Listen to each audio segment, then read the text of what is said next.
नमस्कार जय जगन्नाथ मु मानस रंजन राय सामंत राज्य संयोजक यात्रा कमिटी महासंघ ओडिशा। आज बैठक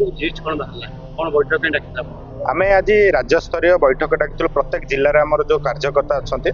आम गोटे मीटिंग करूँ जो थी कि आम राज्य स्तरीय कमिटी की रिफॉर्मेशन करा प्लस एवं कौन आमर यात्रा मालिक मान विरोध में कौन रमर माने लक्ष्य ये आसंता सीजन पे से विषय आलोचना है। वर्तमान देखो मालिक माने जो भाया आमर तो प्रथम लक्ष्य आगुरी थिला एबे भी अच्छी तांकर जो यात्रा पर नाइट जो मूल्य रे 4,20,000 सेटा को आमर प्रत्यहत प्रथम लक्ष्य आमे ताको एबे भी सुधा कहूँ 2 लक्ष भितर रखा जोटा कि सी सहमति नहांती किंतु आमे से 2 लक्ष रखापी को भाया प्रयास करा आमर लक्ष्य प्रथमे बर्तमान आज आम ये डिसाइड नेलु आमर गोटे राज्य स्तरीय कमिटी नुआ गठन करा जोटा कि आगुरी थिला सेथिरे एडिशन करा कला पर ढेंकानाल अनुगुल जो 2टा जिलार से यात्रा करने आग्रह अच्छा प्रथमे से जिले में कलेक्टर को दाबी पत्र दबु यात्रा को कि भाव में बंद करी यही मानदंड से रही यात्रा बंद करने आम दाबी पत्र देवु निश्चित यात्रा करुच्ची किए आप मत कहले यात्रा मालिक माने करुछंती ना कमिटी माने करुछंती मत कहतु कमिटी माने यात्रा नबारु मालिक माने यात्रा दौरान कि यात्रा होची वर्तमान आम कलेक्टर को सरकार को बर्तमान दाबी पत्र दिज्व जो भाया भाव में कमिटी माने शोषण होती कमिटी माने लॉस होती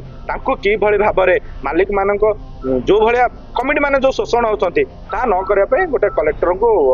ढेंकानाल अनुगुल 2 जन जाक जिलार कर्मकर्ता आम सहित अच्छा जोटा कि आम जुलाई मास पूर्व सरकार को दाबी पत्र देख यात्रा ऋतु जो आरंभ हुए जो ऋतु आरंभ हुए प्राय पार्टी ढेंकानाल अनुगुल जिले हुए आरंभ करती जेहेतु रेनिस कैंप से प्रथम से आरंभ करती आम ढेंकानाल जिला कर्मकर्ता अनुगुल जिला कर्मकर्ता सहित आम आलोचना कलु से आम सहित भी उपस्थित अच्छा आम से जिनटा को प्रथम आम दाबी पत्र देवु कलेक्टर को ढेंकानाल जिले और अनुगुल साइमल्टेनियस 2टा जाक तापर आ गोटे आम 30 जनिया कमिटी कर गोटे आम दाबी पत्र तैयारी करूँ जोटा 2021 पुणी आउ थे आम से रिफॉर्म करूँ सेटा दबु मालिक मानू दबु संस्कृति विभाग संस्कृति मंत्री आईन मंत्री तापर मुख्यमंत्री दबु यार जदि परिवर्तन न हुए तापर आम कार्यक्रम से तो आम दाबी रखीलु 2021 जिते आम दाबी पत्र देलु मालिक मानू आम गोटे रखीलु पर नाइट 2 लक्ष भितर रखा किंतु से दाबी पत्र को एबे सुधा से आलोचना से आम 10टा दाबी पत्र देइथिलु 10टा दाबी पत्र मो पाखे अच्छी तार संलग्न जीएसटी देखो से 10टा पॉइंट थिला से मुख्य थिला कि पर नाइट जो रेट तांकर थिला सेटा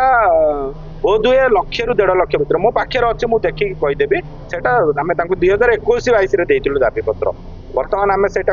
आडभांस आ गोटे देइथिलु जोटा कि अहेतुक से आडभांस नौ 5 लक्ष 6 लक्ष से 50-50 हजार भितर सीमित रखीलु आउ गोटे देइथिलु जो यात्रा गला बेले से अग्रिम मागंती मासे पूर्व जो एग्रीमेंट करती 3 रातिर पैसा कि 2 रातिर पैसा से आम गोटे रातिर पैसा पे से दाबी पत्र थिला सेटा को आम रिफॉर्म करके आउ थे मालिक मानू दबु यहाँ यात्रा ये करने किंतु सरकार को दबु भिन्न सरकार को आम गोटे सरकार गोटे आईन प्रणयन करंतु ए यात्रा को सिस्टमेटिक आने गोटे आईन प्रणयन तार दाबी पत्र दे विभिन्न प्रकार दाबी पत्र 2टा माध्यम आम दबु। उमाकांत मिश्र मो राज्य यात्रा कमिटी महासंघ ओडिशा संपादक अच्छी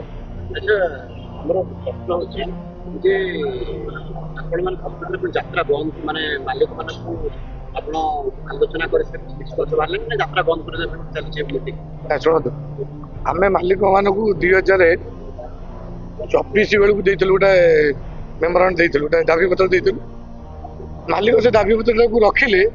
आम पाखे कॉपी भी अच्छी कि मालिक आमको डाकिले तेणु जो न डाकिले सी मन मान चलती आप देखुं जो चली बर्तमान सोशल मीडिया आपण मैंने भी बाइट नौ विभिन्न प्रकार ये कौन यात्रा आम मुख्य से कौन आम मुख्य यात्रा क्या होटा कहीं जापना तेणु से जानवे ओडिशा जो यात्रा कला संस्कृति अपव्यवहार होता बंद हो से आम बर्तमान आज जो बसीलु आम आमर जो एक्जिक्यूटिव कमिटी एक्सटेंशन कलु बढ़ेलु एक्जिक्यूटिव कमिटी बढ़ला यात्रार सीजन आरंभ प्रथम हूँ ढेंकानाल अनुगुल সেটা ହଉଛି ପାହାଡି ଏରିଆ। ନାଇଁ ଯୋଉ ଆମେ ସେ ପାର୍ଟ ବୁଝିଲୁ ଆଜ୍ଞା ଅଶ୍ଳୀଳତା ବନ୍ଦ କରିବା ପାଇଁ ଏବଂ ଅଶ୍ଳୀଳ- ଯାତ୍ରାରେ ସଂସ୍କାର ଆଣିବା ପାଇଁ ଆଜ୍ଞା। ଆପଣ କଲଚର ଡିପାର୍ଟମେଣ୍ଟକୁ ଲେଖିଥିଲେ କିଛି ଫଳପ୍ରଦ ହେଲା? ଆମେ ଲେଖିଥିଲୁ, କଲଚରାଲ ଡିପାର୍ଟମେଣ୍ଟ ଆମକୁ କହିଛୁ ହଁ ଆମେ କରିବୁ, ବସିବୁ, ଡାକିବୁ। କଣ ଲେଖିଥିଲେ? ଲେଖିଥିଲୁ ଯେ ଆମେ ଆମେ ଅଶ୍ଳୀଳତାକୁ ପ୍ରଶ୍ରୟ ଦେବୁ ନାହିଁ। ଆପଣ ଆ ପାଇଁ ଗୋଟେ ଏସ୍ଓପି ଆଣନ୍ତୁ, ଯାତ୍ରା ରେଟ୍ କମୁ, ନାଟକ ଯୋଉଟା ଖରାପ ବର୍ତ୍ତମାନ ଚାଲିଛି, ନାଟକ ଲୋକ ଆଉ ଦେଖୁନାହାନ୍ତି, ନାଟକ ଭଲ ହଉନି, ନାଟକଟା ଲେଖା ହଉ, କଳା ସଂସ୍କୃତି ବଞ୍ଚୁ। ବର୍ତ୍ତମାନ ଲେଖକ ଲେଖୁନା ମୋଟେ ନାଟକ ନାହିଁ। ଆଉ ଆଗେ ଯୋଉ ନାଟକ ତା ଲୋକ 4 ଘଣ୍ଟା ବସିକି ନାଟକ ଦେଖୁଥିଲେ, ଏଇକା ଫ୍ୟାସନ ହେଇଯାଇଛି ଷ୍ଟିଲ ଗେଟ୍ ଦେଖ, ଆକୁ ଦେଖ, ତାକୁ ଦେଖ, ଇଏ ଚାଲିଛି, ନାଟକ ନାହିଁ। ତ ନାଟକ କେମିତି ଭଲ ହବ ତା ପ୍ରତି ବି ଆମେ ସରକାରକୁ ଦେଇଥିଲୁ। ଆଇନ ମନ୍ତ୍ରୀ କହିଲେ ଯେ ଆମେ ଆପଣଙ୍କୁ ଡାକିବୁ, ଆଉ ମାଲିକଙ୍କୁ ଡାକିବୁ, ଗୋଟେ ବସିକି ଗୋଟେ ଆଲୋଚନା ହବ।